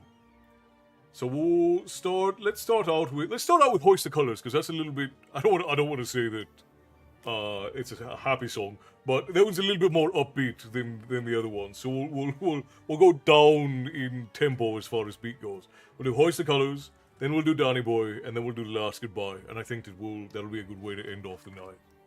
I apologise for a short one, friends. I have some things that I fell behind on today, and I want to get caught up on. So we're gonna do that. A pirate shanty, yes indeed.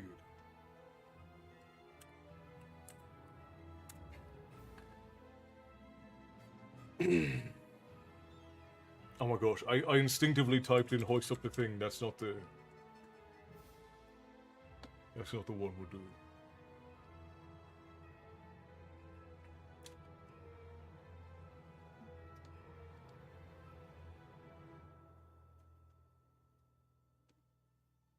Alright.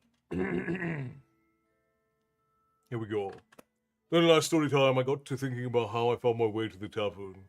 Started following you on Facebook and subbed to YouTube, and then entered the tavern during the readathon. Oh, that is right. That is right, Tyson. It's beautiful for me, the interweaving stories of all of you who've come in here. And it's absolutely wonderful to me. I love the tangled web that we weave, and the story of the tavern is growing. There'll be a great many more chapters for you all to enjoy. Because this is a magical place and it is ever changing. And there are some stories that are. We tell stories from all over, but there are some stories that are happening within the tavern. And I think that it's about time that some of those stories get out. If you all catch my meaning. Alright. Hoist the colors. Let's do it.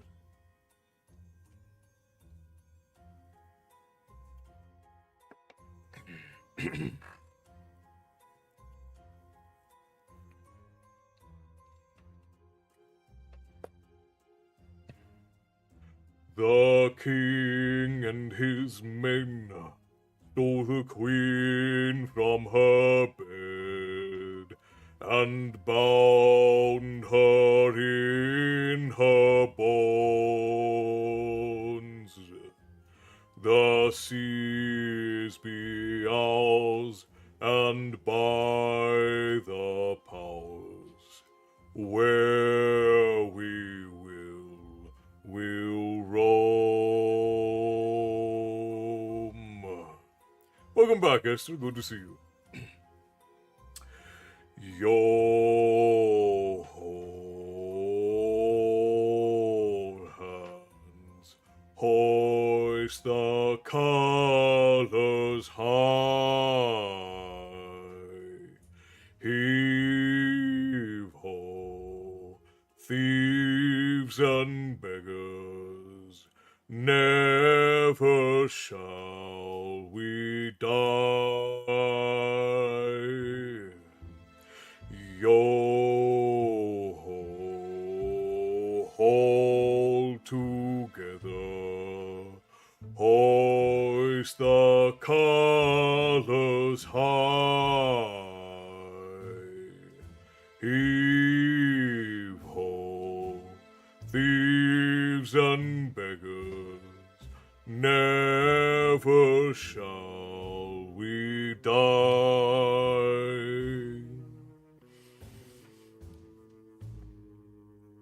Some men have died, and some are alive, and others sail on the sea, with keys to the cage and the devil to pay.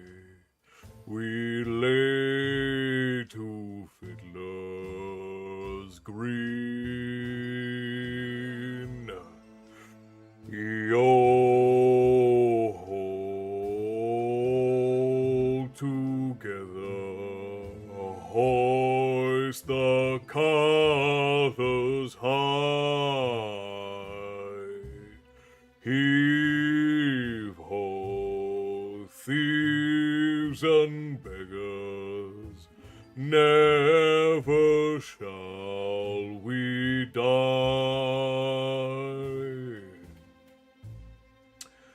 The bell has been raised from its watery grave.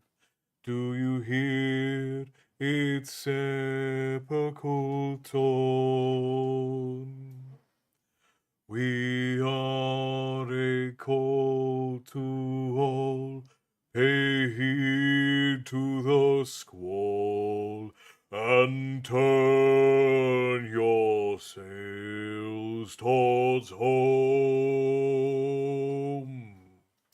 Yo ho,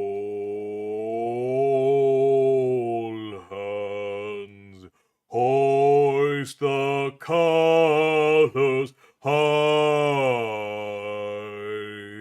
Heave ho, thieves and beggars, never shall we die.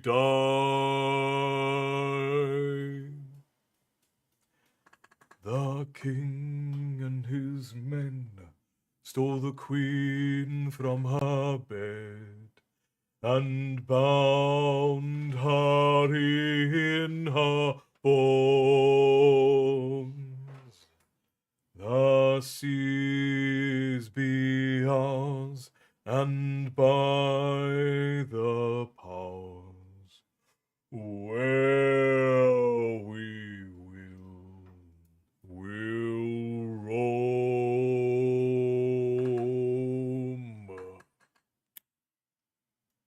Thank you for the song, my friends. Always lovely to sing with you. I realized when you said it, Bethany, I forgot to mute the background music. Thank you, friends. Thank you. All right, let's get Danny Boy. We're gonna do the Danny Boy that says Danny Boy, that Peter Hollins does, because it's a little bit shorter. Of course, Esther. Always my pleasure.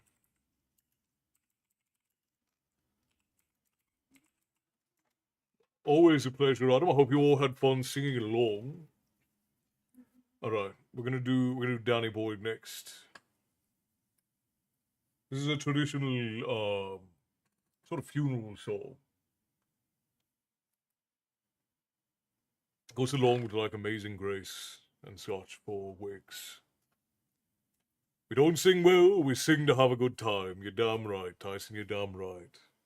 Good choice of songs today, Castle. Well, thank you, Esther. I appreciate that. Oh, Danny boy, the pipes are calling. From glen to glen and down the mountainside. The summer's gone, and all the flowers are dying. 'Tis you, must go, and I must bide. But come ye back when summer's in the meadow,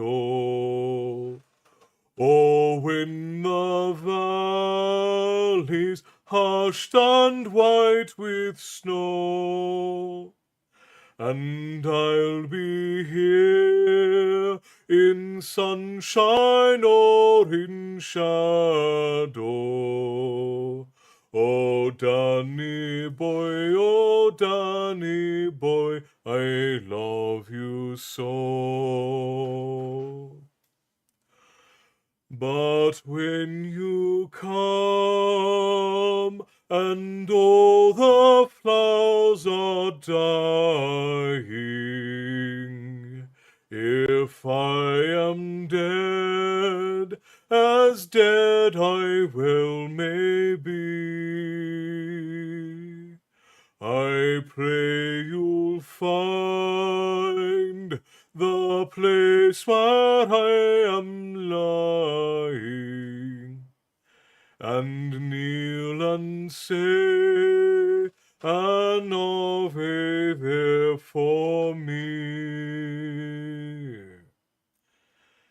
And I'll be here, though soft you'll tread above me, and oh, my grave will warmer, sweeter be, for you will come and tell me that you love me. And I will sleep in peace until you come to me. And I will sleep in peace until you come to me. It's a little bit pitchy there at the end, but thank you for the song, my friends. I know. The only version that I know of it is the high version of it, so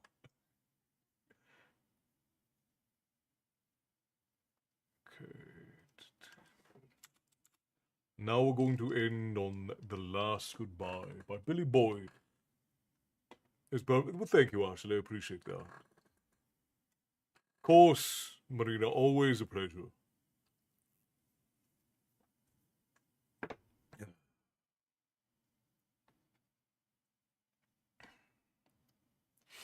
This one I can do all right in my range, but there are certain parts of it that I'm always tempted to go higher in, which never goes well. I saw the light fade from the sky. On the wind I heard a sigh as the snowflakes covered my fallen brothers. I will say this last goodbye. Night is now falling, so ends this day. The road is now calling, and I must away. Right there, hear it? Over hill and under tree, through lands where never light has shone, by silver streams that run down to the sea. The last goodbye, Esther. Under cloud, beneath the stars, over snow on winter's morn, I turn at last to paths that lead home. And though where the road then takes me, I cannot tell. We came all this way, and now comes the day ooh, to bid you farewell. I'm good. Many places I have been, many sorrows I have seen, but I don't regret, nor will I forget all who took that road with me. Billy Boyd, Esther, Billy Boyd. Night is now falling, so ends this day. The road is now calling, and I must away. Over hill and under tree, through lands where never light has shone, by silver streams that run down to the sea. To these memories I will hold, with your blessing I will go, to turn at last to paths that lead home.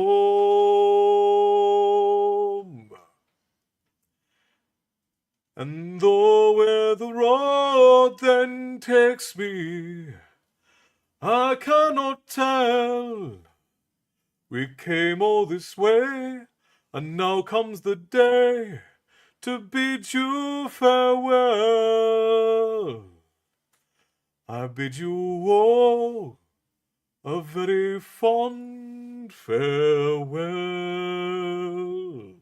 See, there's some parts where I'm tempted to go very high, and I can speak that high, I can't sing that high. Hex, hello, good to see you, my friend. It's very good to see you. If I try to sing that high, it's very pitchy. I should work on my voice work more so I can sing that high, but I'm just not very good at it. But also, all these songs are they're very high pitched. Most modern songs are very high pitched, so it's difficult for me to translate in my brain to get to my range because I'm not really a singer. So, sorry, Carl. So you say Billy Boyd sings "The Last Goodbye"? Yeah, it's from the Lord of the Rings soundtrack. Good night, Teresa. Rest well. It's always wonderful to see you, love. Have a good night. Hopefully you and Olivia have a good rest of your week. And we'll see you soon. And friends, this is where I'm going to end for tonight. I haven't seen Bear in a bit, but I hope Bear's all right. I know he said he was napping, but to everyone who's not on Twitch, this is where we end tonight. Twitch, we're going to raid to share some love. But to all of our other friends, new and old, fresh and decrepit, yeah. I'm glad that you all joined us today. It was wonderful to see you all. Thank you all so much for being here and being the absolute best part of the tavern that makes every day for the lady and I absolutely magical. And that's right, Erin has dubbed me Cattle now, so she forgot the S in my name, so I'm now Cattle.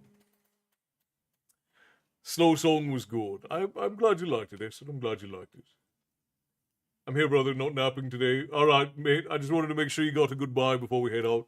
Short one today. The lady and I have some stuff we have to get done. But it's always wonderful to see you all. Thank you so much for being here. To everyone who likes and shares the things that we do, you cannot emphasize enough how much that helps and how absolutely monumental and flattering it is that you do so. And Marina, thank you for the bits. I appreciate it to everybody who resubbed and so on. Those things are all absolutely wonderful, never required. But thank you so much for doing them. It means a lot to the lady and I. Thank you. You have a wonderful night, Castle Johnny. Elsie and Elsie give you their warm regards and give ours to them as well. Good night, Tyson. Congratulations on your apprenticeship, my friend. It is absolutely wonderful news. And to all of our new friends, thank you so much for spending time with us in the tavern. It means the world to us. So, this is where we end for tonight. And while that is a very sad thing, the doors of the tavern will open again the very next time that you seek a story. But until then, I will bid you all stay bloodthirsty, and we will see you all next time. Good night, my friends.